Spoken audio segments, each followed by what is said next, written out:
आइए देखते हैं हम कुछ मैथ के इम्पोर्टेंट क्वेश्चनों को, जो कि नवोदय विद्यालय जो एग्जाम आने वाला है उसके लिए बहुत ही ज़्यादा महत्वपूर्ण है। पहला क्वेश्चन हम स्टार्ट करते हैं। जैसे कि लिखा है यहाँ पर कि 5,000 रुपये पर 10% वार्षिक दर से 3 वर्ष के चक्रवृद्धि और साधारण ब्याज का अंतर कितना होगा।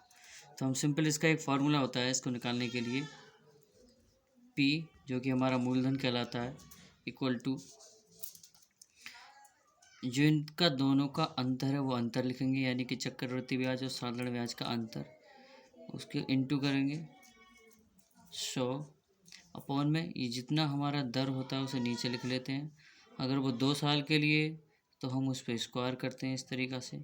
यहाँ पर हमें 3 साल के लिए दिया है तो हम एक बार और लिखेंगे 100 बटे में 300 प्लस जितनी भी ये दर दे रखी होगी उस दर को एक बार और ऐड कर देंगे।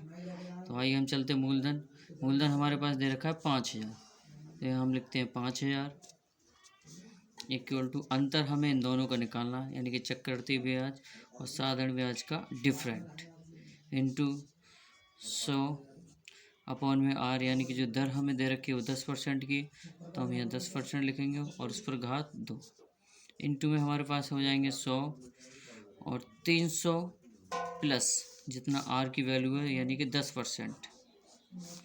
एक जीरो से हम एक जीरो कट करेंगे, 10 का स्क्वायर का मतलब हो जाएगा हमारे पास पूरा 100 निकल कर आ जाएंगे। और ये मूलधन हमारा 5,000, 100 इनटू में अपॉन में हम करेंगे 100 ऊपर 300 में 10 ऐड कर देंगे, हो जाएंगे 310। अब हमारे पास हमें निकालना है अंतर, जितना भी 100 इंटू में 100 है हम यहाँ बटे में भेज सकते हैं या डायरेक्ट इसको काट सकते हैं। 2 जीरो से हम 2 जीरो काटेंगे, एक जीरो से फिर ये वाला जीरो काटेंगे, इस जीरो से ये वाला जीरो काटेंगे। आइए अब देखते हैं, हमारे पास अपॉन बचते हैं 31 और यहाँ बचते हैं हमारे पास 5। 31 की हम 5 से मल्टीप्लाई कर देंगे तो हमारे पास डिफरेंट निकल कर आ जाएगा। हम जब 31 का मल्टीप्लाई 5 से करेंगे तो ये अंतर यानी कि डिफरेंट निकल के चक्रवृद्धि ब्याज और साधारण ब्याज का अंतर निकल कर आ जाएगा।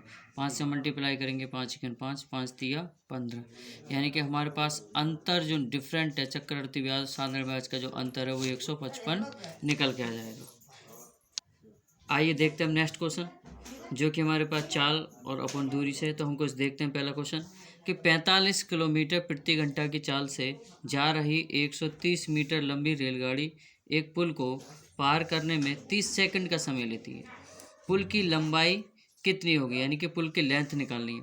तो इसका हमारे पास सिंपल सा फॉर्मूला होता है, जो कि सभी को जाहिर सी बात है कि सभी के दिमाग में होगा, कि चाल इक्वल टू दूरी बटे समय।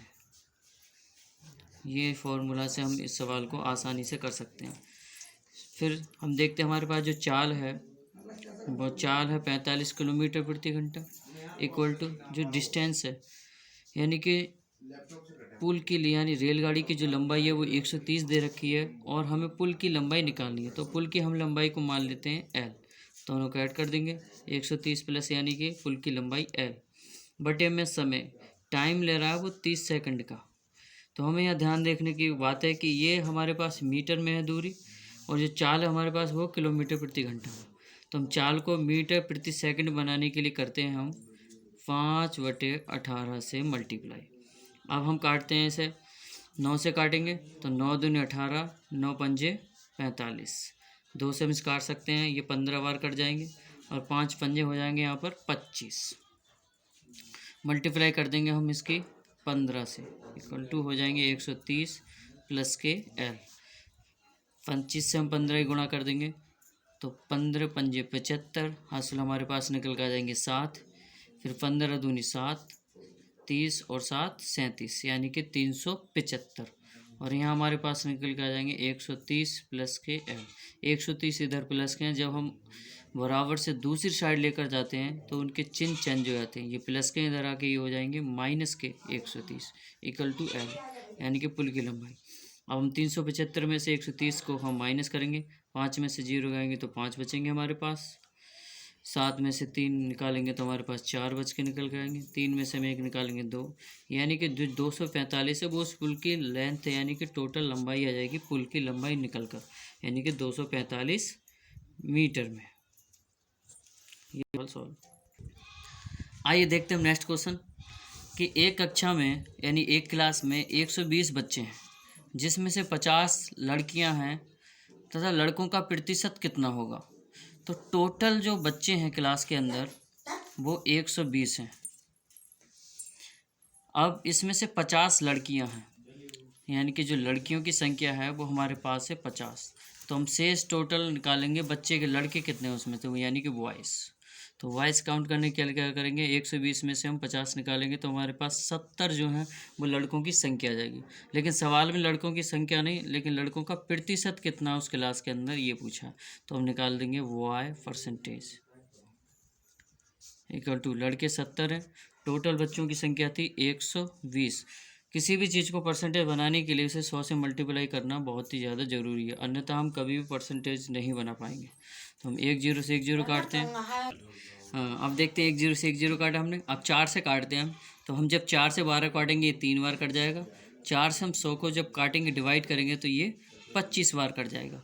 अब हम 25 से 7 में मल्टीप्लाई करना होगा, तो 25 सत्ते 175 और बटे में हमारे पास 3 से हम फिर 175 को डिवाइड करेंगे तो 3 से काटेंगे, 3 पंजे 15, बचेंगे हमारे पास 2, ये हो जाएंगे 25, 3 अट्ठे 24, बचेगा हमारे पास 1, 0 लगा के पॉइंट 10 हो जाएंगे, फिर 3 3 9, यानी कि ये चीज़ हमेशा 3 3 है वो बढ़ते चले जाएंगे। तो हम इन्हें एक ही बार लिखकर फिनिश करते हैं, यानी कि 58.33% उन लड़कों की संख्या है क्लास के अंदर मौजूद।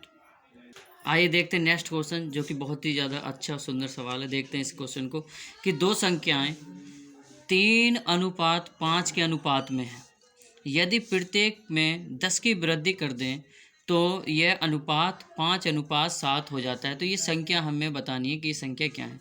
तो हमारे पास पहले इन संख्याओं का अनुपात दे रखा 3:5।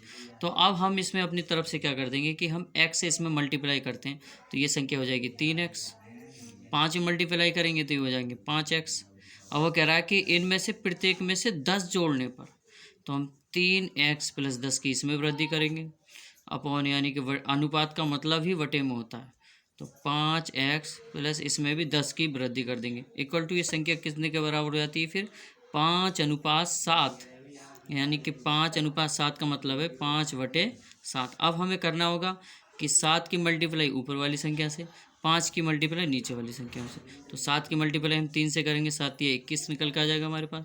7 की मल्टीप्लाई 10 से करेंगे, 10 सत्ते 70 आ जाएगा इक्वल टू 5 की मल्टीप्लाई 15 से करेंगे, 5 पंजे 25x हो जाएंगे। 5 की मल्टीप्लाई 10 से करेंगे तो 5 दाएँ 50 हो जाएंगे। अब हम क्या करते हैं, x वालों को एक तरफ और बाकी सब एक तरफ। तो हमारे पास 21x है, ये प्लस के इस साइड इधर उठा के लेंगे माइनस हो जाएंगे, 25 में से 21 निकालेंगे, यहाँ बचेंगे 4x। ये 5 जो 50 हैं वो प्लस के इस साइड, जब हम इन्हें दूसरी साइड लेकर जाएंगे तो ये माइनस हो जाएंगे। तो हम 70 में से 50 निकाल देंगे तो ये बच जाएंगे 20। 4 से काटेंगे, 4 पंजे 20, तो x बराबर 5।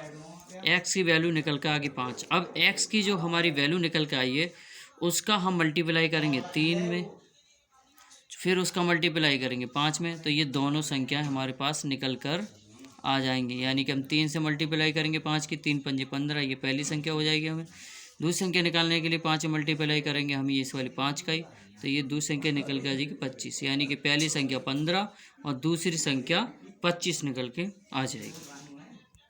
आइए देखते हैं नेक्स्ट सवाल कि दो संख्याओं का मासा यानी कि HCF 36 है तथा उनका लासा 120 है, यानी कि LCM 120 है। एक संख्या 12 है तो दूसरी संख्या बतानी है। तो हम देखते हैं कि मासा जिसे HCF बोलते हैं वो हमारे पास 36 है, LCM जो हमारे पास 120 है। तो एक फॉर्मूला हम सिंपल से याद रखेंगे कि मासा यानी कि HCF into LCM equal to first संख्या इंटू सेकंड संख्या, यानी दोनों संख्याओं का मल्टीप्लाई। फिर HCF हमें दे रखा है वो हमारे पास 36 है, LCM दे रखा है वो हमारे पास 120 है। पहली संख्या हमें दे रखी है 12 इंटू सेकंड संख्या हमें क्या करनी है बतानी है। तो 12 को बटे में भेज देंगे, 12 से ऐसे काटेंगे, 12 दाई 120, 10 बार जाएगा, 10 की मल्टीप्लाई कर देंगे 36 से, तो हमारे पास सेकंड संख्या निकल आ जाएगी 360। ये हो जाएगा हमारा राइट आंसर।